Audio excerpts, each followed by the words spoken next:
Sponsored by ACCA. Think ahead.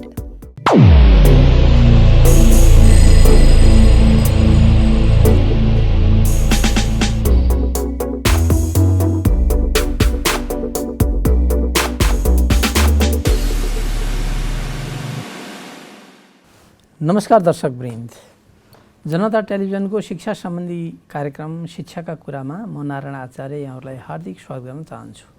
दर्शक वृन्द, शिक्षालाई तेस्रो आँखा मानिन्छ र यो विकासको एउटा महत्त्वपूर्ण इन्फ्रास्ट्रक्चर पनि हो।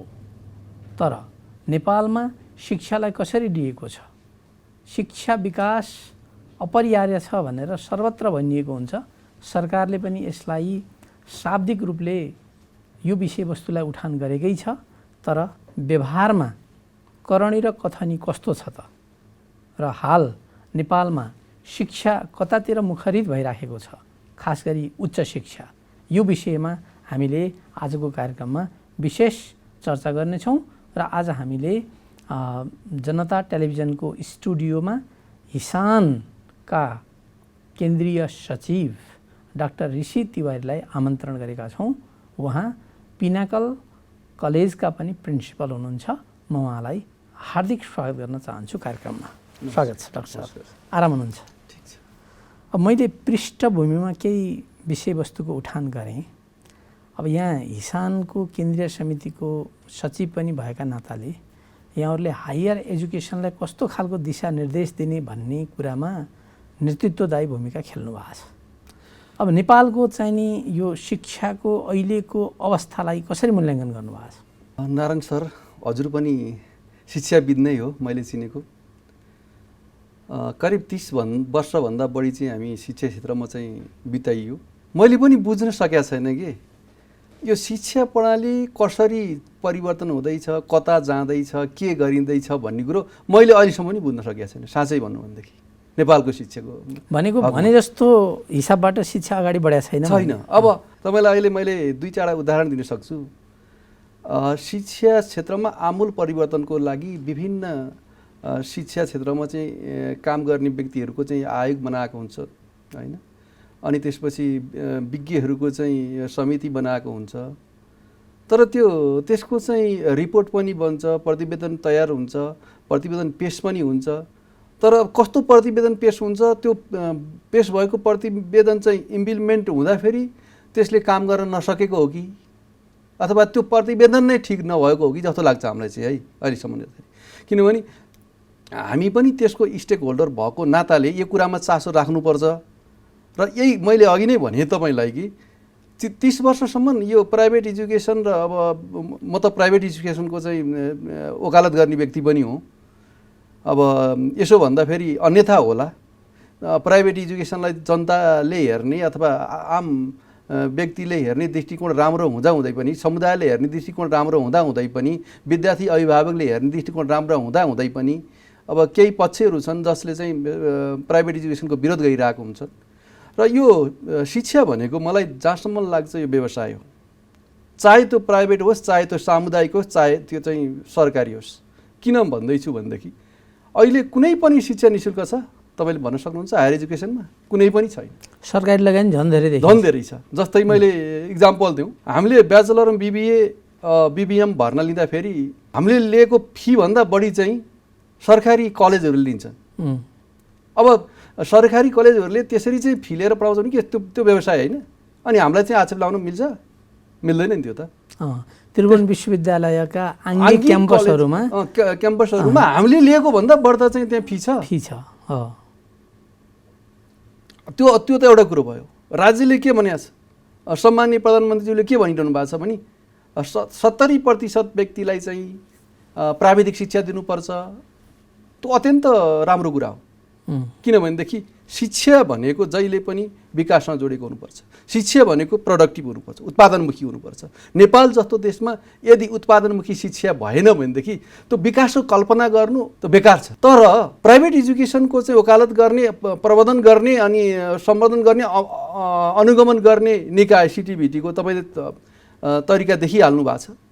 अहिले भाजती सबै सामुदायिक कलेजहरूलाई चाहिँ टेक्निकल प्रोग्रामहरू त डिप्लोमा टेक्निकल प्रोग्रामहरू दिइरहेको छ, इन्जिनियरिङ भयो, अब विभिन्न एग्रिकल्चरका भयो, त्यहाँ त्यो हालत कस्तो छ थाहा छैन। धेरै विद्यार्थी प्रोग्रामहरू पढ्न पनि पाएको छैनन्।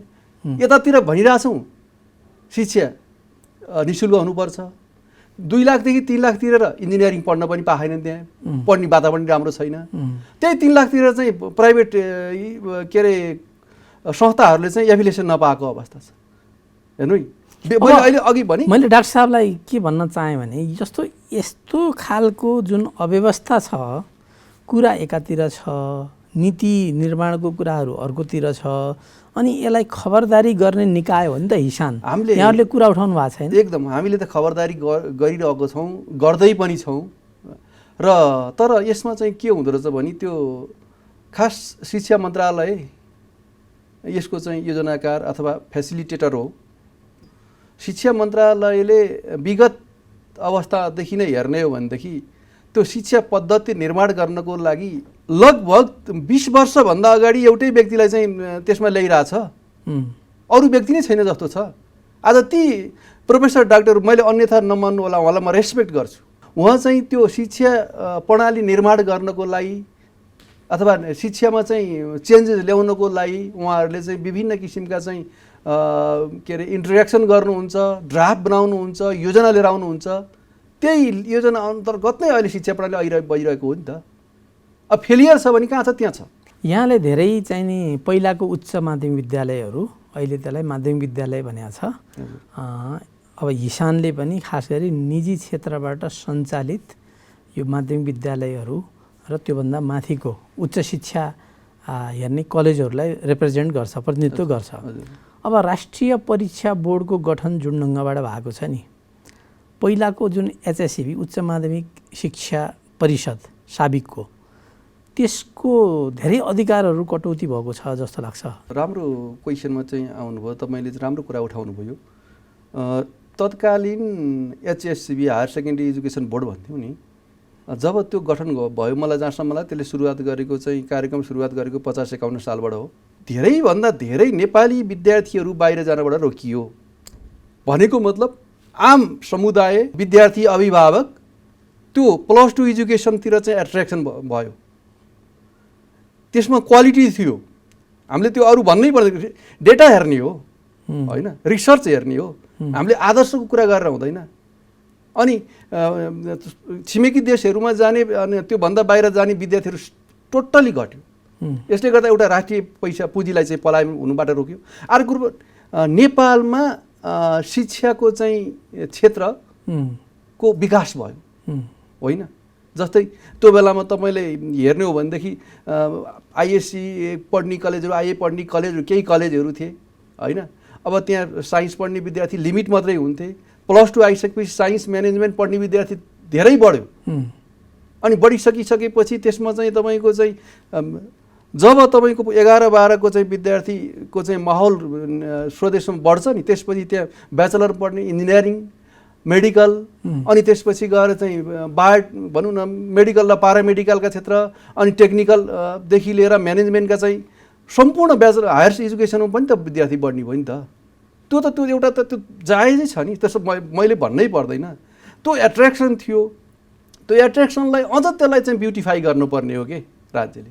अब 81 के आयो त भन्दाखेरि अब 1 क्लासदेखि 12 कक्षासम्म अब स्कुल एजुकेसन हो नि भन्ने कुरो आयो होइन। यो चेन्जेस किन आउँछ भनेको मतलब मैले यही कुरो चाहिँ गर्दैछु, त्यो ड्राफ्ट गर्ने चाहिँ विज्ञहरूलाई के त त्यो तत्कालीन एचएससिबी एनइबी तत्कालीन एचएससिबीको चाहिँ कार्यक्रम फेलियर थियो। शिक्षा क्षेत्रमा त्यसले त्यो काम गर्न सकेका थिएन। नेपालमा चाहिँ नेपाली विद्यार्थी नेपालमै पढ्नु, नेपालमै धेरै डाक्टर उत्पन्न हुनु, नेपालमै धेरै इन्जिनियर उत्पन्न हुनु, नेपालमै तपाईँको चाहिँ धेरै म्यानेजर उत्पन्न हुनु, नेपालमै चार्टर्ड एकाउन्टेन्ट उत्पन्न हुनु, त्यो के नराम्रो थियो? यसमा चेन्जेस ल्याइयो, ठिक छ। करिकुलम सिस्टम निड अनुसार चेन्ज गर्नुपर्छ, तर म के भन्छु भने आदर्श अनुसार होइन, कुनै देशको प्रणाली अनुसार होइन, कुनै एनजिओको प्रणाली अनुसार होइन, देशको निड अनुसार, राष्ट्रियता आवश्यकता अनुसार। अब त्यसपछि चाहिँ तपाईँको राष्ट्रिय परीक्षा बोर्ड जुन बेलामा चाहिँ त्यो एचएससिबी थियो त्यसले करिकुलम निर्माण गर्थ्यो, अनि त्यसपछि गएर अनुगमन गर्थ्यो, परीक्षा प्रणाली सञ्चालन गर्थ्यो, सम्बन्धन दिने काम हुन्थ्यो। तपाईँ पनि त्यसमा चाहिँ एक जानकार हुनुहुन्छ। त्यो बेलामा चाहिँ विज्ञहरूको चाहिँ प्रत्येक विषयगत समिति थियो, जुन बेला चाहिँ त्यो पहिला चाहिँ आइएससी, आइए, आइकम होइन, ब्याचलरमा चाहिँ काम गर्ने दक्ष प्राध्यापकहरूको चाहिँ त्यहाँ चाहिँ प्रत्येक सब्जेक्टको चाहिँ विषयगत समिति थियो। त्यसले चाहिँ करिकुलम निर्माण गर्थ्यो, त्यसले चाहिँ निर्देशन गर्थ्यो, करिकुलम परिमार्जन गर्थ्यो। अनि त्यसपछि त्यसको आधारमा चाहिँ के हुन्थ्यो त भन्दा परीक्षा बोर्डले जाँच लिन्थ्यो। त्यो बेलाको चार्मिङ कस्तो थियो हेर्नुहोस् विद्यार्थी। अनि कुनै संस्थाले चाहिँ राम्रो गरेन, इलिगल काम गर्यो, शिक्षाको पद्धतिभन्दा बाहिर गयो भने कारबाही गर्ने निकाय थियो, एफिलिएसन खारेज भएको अवस्था पनि थियो। अब अहिले तपाईँको स्थिति हेर्नु त, त्यो करिकुलम के बनाउँछ त्यो परीक्षा बोर्डलाई थाहा हुँदैन। मैले बुझेको चाहिँ के हो भने त्यो परीक्षा बोर्डको चाहिँ सदस्य सचिव, अध्यक्ष अथवा त्यहाँका चाहिँ कन्ट्रोलरहरू पनि त्यो के अरे करिकुलम डिपार्टमेन्टसँग अथवा यो के भन्छ करिकुलम निर्माण गर्ने संस्थासँग चाहिँ के सम्बन्ध नै नराख्ने हुँदो भन्ने मतलब त्यसमा चाहिँ पदेन पनि हुनु रहन्छ, समन्वयको अभाव। पदेन सदस्य त हुनु पर्यो नि त्यो, मैले जानेको कुरा है। अब यस्तो अवस्थामा ट्रायङ्गुलेसन रिलेसनसिप हुनुपर्छ क्या, एफिले अनुगमन, परीक्षा र करिकुलम। अब अहिले यही अवस्था हेर्नुहोस्, करिकुलम बनाइयो भनेपछि पहिलाको साबिकको चाहिँ नि उच्च माध्यमिक शिक्षा परिषदको धेरै अधिकार कटौती भएको छ, धेरै अधिकार नि कटौती भएको छ, क्वालिटी पनि खसिया छ। अहिले राष्ट्रिय परीक्षा बोर्डले खालि परीक्षा सञ्चालन गर्ने हजुर र सम्बन्धनका केही कामहरू, सम्बन्धन नै होइन, सम्बन्धन स्थानीय निकायले दिन्छ, सम्बन्धन स्थानीय निकायको छ, सम्बन्धन छैन। भनेपछि त धेरै अधिकार कटौती भएको भयो। अनि त्यसपछि उनीहरूले यो भनेको त के एक आपसमा नङ्ग्र मासु हो क्या, करिकुलम र एक्जाम भनेको नङ्ग्र मासु हो। र त्यसमा पनि ठिक छ, करिकुलम विभाग छुट्टै भयो, पाठ्यक्रम विभाग छुट्टै भयो, तर त्यसमा चाहिँ काम गर्ने विज्ञहरू त तपाईँको आज करिब 51 सालबाट चाहिँ त्यसमा इन्भल्भ भएका विज्ञहरू चाहिँ अहिले कति वर्ष, लगभग 25-26 वर्ष त्यसमा काम गरिसक्नु भएको छ। ती विज्ञहरूलाई ल्याउनु पर्थ्यो नि त, त्यो करिकुलम बनाउने निर्माण गर्ने संस्थाले अथवा पाठ्यक्रम विभाग। अहिले चाहिँ करिकुलममा यतापट्टि प्राज्ञिक मान्छेहरूको चाहिँ नि वर्चस्व रहनुपर्नेमा हजुर होइन, अहिले त्यो अलिक ब्युरोक्रेटिक संरचनामा गयो। त्यो ब्युरोक्रेटिक संरचना एउटा त्यो त एकदम हो नै त मैले भनेको, किनभने अब यसमा चाहिँ ब्युरोक्रेटहरू भनेको चाहिँ फेसिलिटेटर हो कि विज्ञ होइन, यो कुरो बुझ्नुपर्छ। उनीहरूको चाहिँ यस्तो हामीले बनाउँदैछौँ, तपाईँले कसरी यसले तपाईँले कस्तो सुझाव दिन सक्नुहुन्छ, कस्तो तपाईँले चाहिँ के प्लानिङ ल्याउनुहुन्छ भनेर विज्ञहरूलाई सोध्ने हो यो। तर यहाँ अहिले के भइरहेछ नि, ब्युरोक्रेटहरू चाहिँ विज्ञ भइरहेछ। र अहिले म यही करिकुलमको बारेमा भनौँ, जबकि राष्ट्रिय परीक्षा बोर्ड भइसकिसकेपछि त्यो करिकुलमको चाहिँ निर्माण गर्नको लागि यो करिकुलम परिषदमा आयो भनेको पाठ्यक्रम परिषदमा आयो। मैले त्यहाँ के पाएँ त भन्दाखेरि एकजना कुनै प्राडा अथवा कोही त्यहाँ अब त्यसमा इन्भल्भ हुनु भएको नभएको थाहा छैन, त्यो 11-12 त्यहाँ राखिया हुँदो रहेछ। अनि त्यसपछि गएर भर्खरै पास भएको कुनै व्यक्तिलाई ल्याएर अथवा मास्टर पास भएको व्यक्तिलाई ल्याएर चाहिँ एउटा सदस्य बनाइरहेको हुन्छ। म त के भन्छु, विषयगत समिति चाहिन्छ। अहिले तपाईँको एउटा इक्जाम्पल दिउँ, कस्तो छ भनेदेखि त्यो पाठ्यक्रममा विज्ञान हेर्ने समिति एउटा छ, त्यसमा एउटा विज्ञानको अध्यक्ष अनि अर्को 1-2 चाहिँ सदस्य हुन्छन्। त्यो विज्ञान भनेर केलाई बुझाएर त्यहाँ राखेको छ थाहा छ? फिजिक्स, केमिस्ट्री, जुलोजी, बोटानी अनि वातावरण विज्ञान, यो सबै हेर्ने एकजना त्यहाँ कुनै फ्याकल्टीबाट आउनुभयो होला, उहाँ साहित्य जुलोजी, बोटनी अथवा केमिस्ट्री वा फिजिक्सबाट आउनुभएको एकजना चाहिँ प्राडा, अनि त्यहाँ 1-2 चाहिँ त्यहाँको चाहिँ सदस्यको रूपमा चाहिँ त्यहाँ राखेको। भनेपछि पहिलाको अभ्यासलाई पुरा यसमा यसले के असर पार्छ भने नि, साइन्स एन्ड अरू त मैले त्यहाँ कुरै नगरौँ, अरू जम्मा 35-36वटा कतिवटा चाहिँ त्यो करिकुलम कमिटी बनाएको छ, अरू त कुरै नगरौँ हो त्यसमा। अब यो साइन्स एन्ड टेक्नोलोजी भनेको ओल्डको 2/3 एजुकेसनलाई गभर्न गर्ने बडी हो कि साइन्स एन्ड टेक्नोलोजी भने। किनभने इन्जिनियरिङका सम्पूर्ण सब्जेक्टहरू साइन्सबाट जानुपर्छ पढ्न, मेडिकलका सबै सब्जेक्टहरू पढ्न साइन्सबाट जानुपर्छ, पारामेडिकलका सबै विषयहरू पढ्न साइन्सबाट जानुपर्छ, एग्रिकल्चरदेखि लिएर इन्भाइरोमेन्टदेखि लिएर तपाईँको चाहिँ टेक्नोलोजी फरेस्ट्री भारतीय सबै ती विषय पढ्नको लागि साइन्सबाट जानुपर्छ। अब त्यहाँ चाहिँ हेर्नु त त्यो करिकुलम निर्माण गर्ने र अनि त्यसलाई चाहिँ त्यो स्क्रुटिनाइज गर्ने भनौँ न, करिकुलमलाई चाहिँ के अरे स्क्रुटिनाइज गर्ने बढी हेर्नु त त्यहाँ यस्तो अवस्था छ। यो भनेको मतलब के त 1 देखि 12 सम्म हामी क्वालिटी घटाउँ है, माथि नलैजाउँ, त्यो राम्रो भयो 11 र 12 को पहिलाको राम्रो भयो अब घटाउँ भन्नु खोजे भयो नि त। अहिले त मलाई थाहा छ यो 12 सम्मको 11 र 12 को चाहिँ 12 मात्रै फाइनल इक्जाम गर्ने भनेर चाहिँ कुरा आइरहेछ। इन्डियामा यो धेरै अगाडिदेखि भएको, अहिले इन्डियाले चाहिँ करिब 17वटा बोर्डले चाहिँ होइन 11 को जाँच गर्नुपर्छ, अब त्यो ठिक हुने रहन्छ भनेर चाहिँ उसले निर्णय गरिसक्यो इन्डियाका बोर्डहरूले। भनेको शिक्षालाई हामीले गुणस्तर बनाउने कि त्यसलाई घटाउने त? अहिले मैले भने प्रधानमन्त्रीले भन्नुभएको छ 70% विद्यार्थी चाहिँ के अरे व्यक्ति चाहिँ टेक्निसियन बन्नुपर्छ है, अनि प्राविधिकीय बन्नुपर्छ, व्यावसायिक बन्नुपर्छ। अनि त्यो व्यावसायिक बनाउने निकायको मैले अहिले कुरा गरेँ नि तपाईँको, नीति पनि तर्जुमा हुनु पर्यो, नीति तर्जुमा भएको छैन, एफिलिएसन दिएको छैन, सम्बन्धन दिनु पर्यो क्या, सम्बन्धन सबै दिनु पर्यो, सम्बन्ध र मोनिटरिङ गर्नु पर्यो। विद्यार्थी किन बाहिर इन्डिया पढ्न जाने, किन चाहिँ बाहिर देशमा पढ्न जाने, त्यो क्वालिटी हामी दिन सक्छौँ भन्ने कुरो त 11 र 12 को चाहिँ एचएससीबीले नि गरिसकेको छ नि त, हामीलाई त दिनु पर्यो नि त। अनि अनुगमन त्यसले गरेको छ भने अनुगमन गर्ने नि, अनि विकास कहाँ हुन्छ? सिटिभिटीले व्यावसायिक शिक्षामा धेरैभन्दा धेरै व्यक्तिहरूलाई चाहिँ त्यो स्किल बेस्ड ट्रेनिङ दिन्छ क्या। त्यो आजको आवश्यकता हो नेपालको लागि, किनभनेदेखि हाम्रो देशको रिसोर्सेस भने के एग्रिकल्चर, पशुपालन अनि इको टुरिज्म होइन, त्यसमा विकास गर्न सक्यो भने, त्यसमा चाहिँ ठुला चाहिँ योजना ल्याएर चाहिँ काम गर्न सक्यो भने नेसनल आय बढ्छ, विकास हुन्छ भन्ने हो। अब त्यसको लागि भनेको स्किल बेस्ड एजुकेसन नै आजको आवश्यकता हो। सिटिभिटीलाई विभिन्न संस्था मार्फत नेपाल सरकार शिक्षा मन्त्रालय अन्तर्गत पनि धेरैभन्दा धेरै डोनर एजेन्सीहरूले चाहिँ त्यसमा लगानी गरेका छन्। अहिले तपाईँ बजारमा जानु सबै कालीगढ छिमेकी देशका हुन्छ, एउटा पनि हुँदैन। तपाईँ के अरे महालक्ष्मी थानमा जानु हो भनेदेखि, अनि यो कोटेश्वर चोकमा जानु हो भनेदेखि होइन, चाबेल चोकमा जानु हो भनेदेखि त्यहाँ तपाईँले घर बनाउनेदेखि लिएर मिस्त्रीदेखि लिएर सबै के काम गर्नुपर्छ त्यहाँ नेपाली हुन्छ। त्यहाँ सिटिभिटीका टेक्निकल गरेर आएका हुन्छन्, हुँदैन, छैन त्यो। अब यसको औचित्य के त भन्दा कि त त्यो अहिले दिएको ट्रेनिङ इफेक्टिभ भएन कि त्यो नाम मात्रै कि चाहिँ हामीले चाहिने जति दिन सकेनौँ कि त? त्यसै भएर मैले भने एजुकेसनको प्लानिङ भनेको रिसर्च बेसमा हुनुपर्छ, डेटा बेसमा हुन्छ। मैले यहाँ पनि तपाईँलाई यो कुरा पनि गरौँ कि विज्ञहरूको कमिटीले के गर्छ त, मेडिकल कलेज त स्वीकृति दिनै हुँदैन, इन्जिनियरिङ त दिनै हुँदैन, यो त दिनै हुँदैन, के को आधारमा दिन नहुने, किन दिन नहुने? वर्षेनी त्यत्रो मान्छे बाहिर पढ्न जाने के को आधारमा दिन नहुने?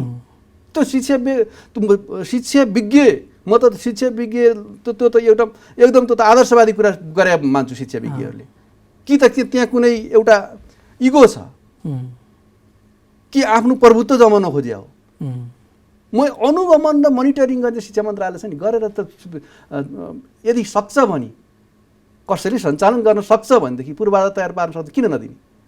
20वटा होइन 100वटा मेडिकल कलेज दिउँ न। हामी अलिकति 11 र 12 को विद्यार्थीहरूको विषयमा कुराकानी गरौँ। अब परीक्षाको सेड्युल सार्वजनिक भइसकेको छ हजुर होइन, जेठको 26 गतेबाट कक्षा 12 को परीक्षा सञ्चालन हुँदैछ। अब हामीले कोर्सहरू सबै सक्न सक्छौँ त्यति बेलासम्म? अब यस्तो छ, कोर्स 12 कक्षाको 26बाट गर्दाखेरि केही साथीहरूले चाहिँ भनेअनुसार चाहिँ अलिकति समय चाँडै भएको भन्ने पनि छ।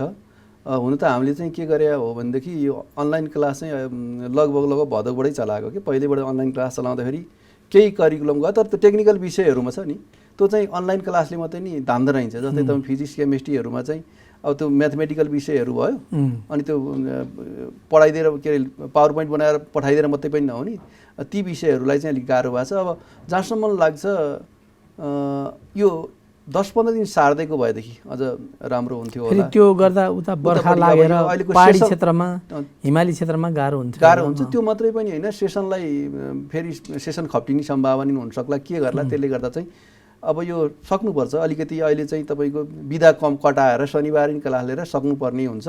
तर अनि यसमै मैले अघि भने नि तपाईँलाई चाहिँ अहिले यही 11 र 12 कुरा गरौँ। अब हामीले 12 को मात्रै जाँच लिँदैछौँ।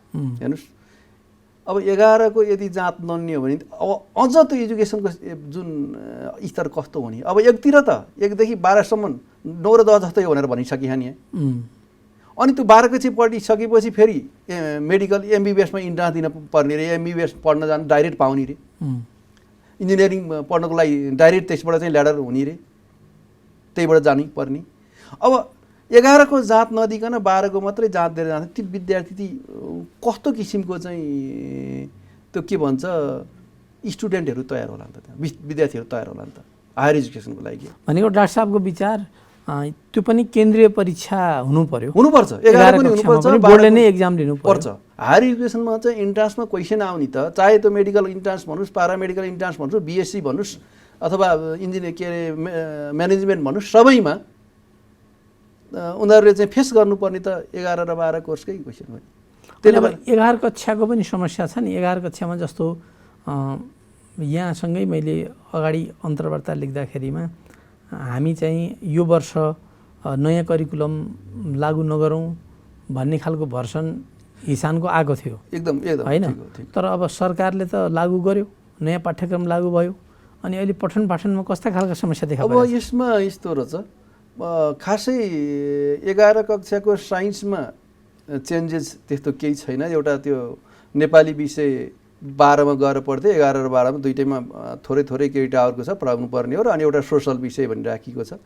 अब यसमा हाम्रो चाहिँ यसमा करिकुलम चेन्ज गर्न हाम्रो असहमति थिएन के, समय सापेक्षिक भएन। त्यसमा चाहिँ त्यो करिकुलम भनेको अहिले मैले भने करिकुलमले शिक्षाको चाहिँ आम त्यो क्वालिटी निर्धारण गर्छ। अनि आजसम्म मैले भनिरहेको छु 30 वर्षसम्म चाहिँ म शिक्षा क्षेत्रमा लागि म त्यसैमा आबद्ध छु। कस्तो करिकुलम आउने भन्ने बारेमा कुनै सेमिनार गोष्ठी र कुनै इन्टरेक्सन म पार्टिसिपेट हुन पाएको थिइनँ, अथवा टिचरलाई ओरिएन्टेसन थिएन। त्यसले गर्दा यसलाई चाहिँ अलि राम्रो बनाऊ भन्ने हो। र यो अझै पुनर्मार्जन गर्नै पर्छ। हेर्नुहोस्, भने करिकुलमले देशको चाहिँ शिक्षा कस्तो हुँदैछ, के हुँदैछ भन्ने डिटर्मिनेसन गर्ने हुनाले भएको हुनाले। र अर्को कुरो यो पनि बुझ्नुपर्छ, अब तपाईँले 1 वर्ष 1-2 वर्षमै देख्नुहुन्छ यो आम सोसाइटीको चाहिँ यो करिकुलम अहिले निर्माण गरेको करिकुलमप्रतिको त्यो एट्र्याक्सन। जब मैले पहिला भने नि कसैले राम्रो छ त भनेको थिएँ नि HSCB, अनि त्यो त करिकुलमले गर्दाखेरि त्यहाँको चाहिँ पद्धति, त्यहाँको सिस्टमले गर्दाखेरि सबैले त्यो सबै आकर्षित भयो नि त्यसमा। अब यो यसमा चाहिँ आकर्षित हुन्छ कि हुँदैन ल हेर्नु होला। त्यो पनि भयो। फेरि 11-12 को शिक्षा भनेको त यो 12 कक्षा पास गरिसकेपछि विश्वभरका युनिभर्सिटीमा विद्यार्थीहरू भर्ना हुन जान्छ हो। यो यही कुरो भयो। त्यसले त हाम्रो एजुकेसन सिस्टमलाई रिफ्लेक्ट गर्छ नि त। गर्छ हो, मैले भनेको यही हो। 11 र 12 मा अहिले सब्जेक्ट कमिटीहरू त्यस्तो छ, त्यही अनुसार चाहिँ 11 र 12 लाई हेर्ने दृष्टिकोण चाहिँ 9 र 10 लाई हेर्ने दृष्टिकोण छ के पाठ्यक्रम। मैले देखेँ 9 र 10 लाई हेर्ने दृष्टिकोण छ। अनि भोलि 11 र 12 को चाहिँ सर्टिफिकेट लिएर अथवा 12 को सर्टिफिकेट लिएर तपाईँ ओल्ड एजुकेसनमा जाँदाखेरि उनीहरूसँग कम्पिट गर्न सकिन्छ सकिँदैन। मैले अघि नै भने नि यो मेडिकल इन्ट्रान्सको गेट पनि यही हो, इन्जिनियरिङ इन्ट्रान्सको गेट पनि यही हो। अनि हामीले चाहिँ एक तत्कालीन HSCBले बनाएको करिकुलम भन्दा राम्रो बनाउनु पर्थ्यो नि त। अब यो हिसानको विषयमा पनि अब यो 12 कक्षासम्म 1 देखि 12 सम्म विद्यालय स्तरमा भएपछि अब 12 सम्म सञ्चालित विद्यालयहरू त अब यता प्याप्सन एनप्याप्सनको मेम्बर भइगयो नि। अब यो हिसान भन्ने संस्थाको पनि के औचित्य रहेछ? यस्तो हो, 11 र 12 मात्रै सञ्चालन त्यसको मात्रै गभर्न गर्ने अथवा त्यस सञ्चालकहरूको मात्रै संस्था हिसान होइन। अहिले यसमा के अरे विधान नै परिवर्तन भइसकेको छ हाम्रो, र नाम पनि परिवर्तन भइसकेको छ। हिसान भनेको higher institutions and secondary school association.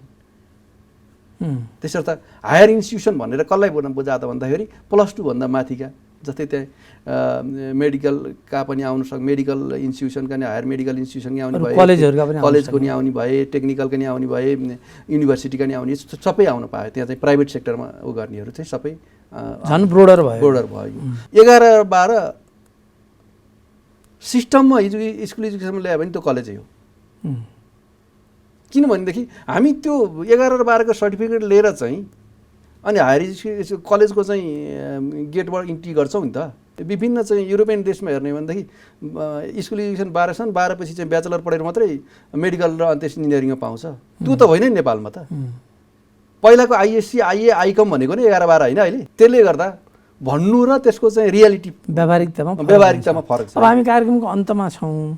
अब जाँदा जाँदै हाम्रो अहिलेको यो जुन शिक्षा प्रणाली छ त्यसलाई सही दिशातिर मुखरित गर्नको लागि, ओरिएन्ट गर्नको लागि चाहिँ नि हिसानको तर्फबाट सरकारवालाहरूलाई चाहिँ नि के सन्देश छ? हामीले विगत वर्षमा पनि नेपालको शिक्षा र अरू देशको शिक्षाको चाहिँ भिन्नता के छ भनेर विगत वर्षदेखि नै त्यस्ता इन्टरनेसनल सेमिनारहरू चाहिँ आयोजना गर्दै गएका छौँ। जसमा चाहिँ विभिन्न देशका चाहिँ विज्ञहरूले आफ्नो देशको चाहिँ शिक्षा प्रणालीको बारेमा, कसैले चाहिँ साइन्स एन्ड टेक्नोलोजीको बारेमा, कसैले म्यानेजमेन्टको बारेमा, कसैले चाहिँ इन्जिनियरिङको बारेमा, मेडिकल एजुकेसनको बारेमा चाहिँ त्यहाँ पेपर के अरे प्रेजेन्ट गर्दै जानुभएको छ।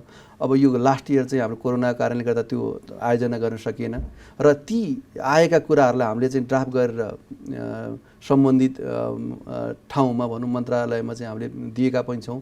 र हाम्रो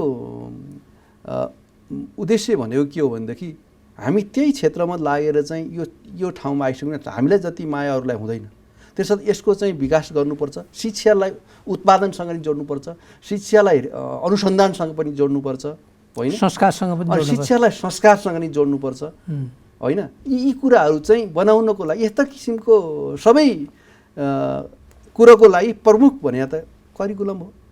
करिकुलमले नै त्यो निर्धारण गर्ने कुरा हो। अनि सिप सिकाइ लर्निङ प्रोसेस अर्को छ, तर करिकुलम हाम्रो त्यही। करिकुलम डिजाइन गर्दाखेरि यो तपाईँले भने जस्तै शिक्षा विज्ञ त्यहाँ होलान्, सोकल विज्ञ छैन है फेरि त्यहाँ।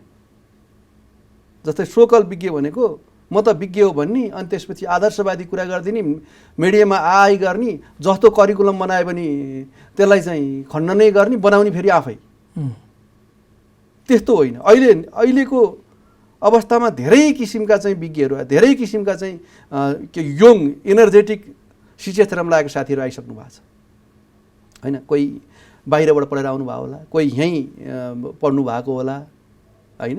अब यी सबै किसिमका के अरे तर्फका व्यक्तिहरूलाई अथवा शिक्षा विज्ञहरूलाई राख्नु पर्यो। सोसाइटीको समाजका अग्रगण्य व्यक्तिहरू जो चाहिँ त्यो पनि अनुभव पनि शिक्षा हो है, त्यो पनि हुनु पर्यो। त्यहाँ पोलिटिकल लिडर पनि हुन्, किन शिक्षा पोलिटिकल पार्टीमा पनि शिक्षा विभाग छ, उनीहरूलाई पनि इन्भल्भ गर्न पर्यो, समावेशी हुनु पर्यो।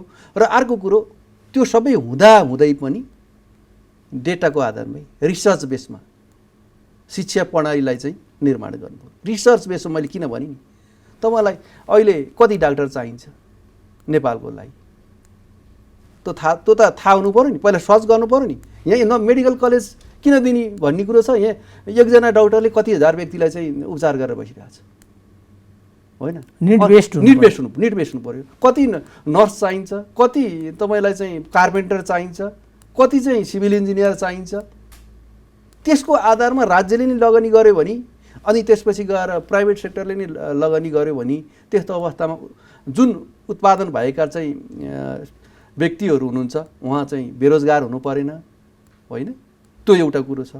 र अर्को कुरो, शिक्षालाई सिपसँग जोड्नको लागि अथवा सिपले चाहिँ उत्पादनसँग जोड्नको लागि, उत्पादन भनेको नै विकास हो, त्यसर्थ व्यावसायिक शिक्षाको लागि यहाँ ठुलो आमूल परिवर्तन गर्नुपर्छ।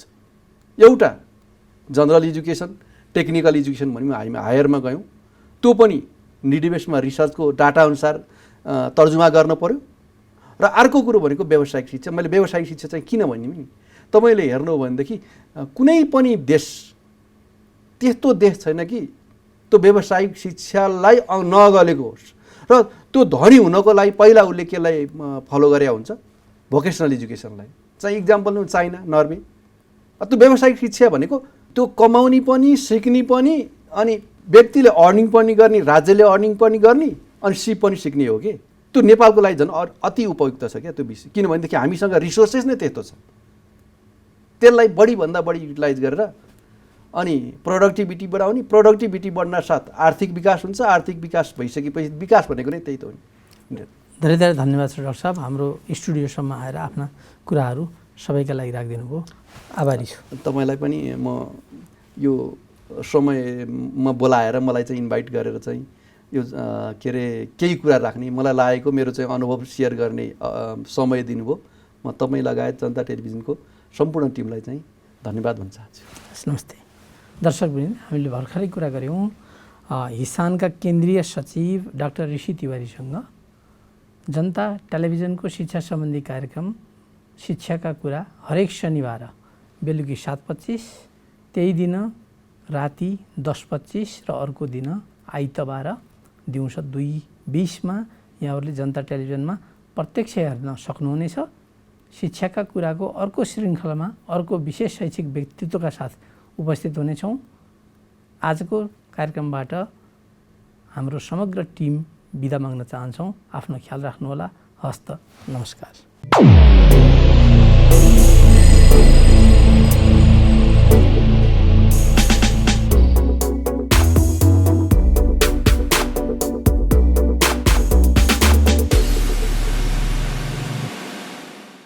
Sponsored by ACCA. Think Ahead.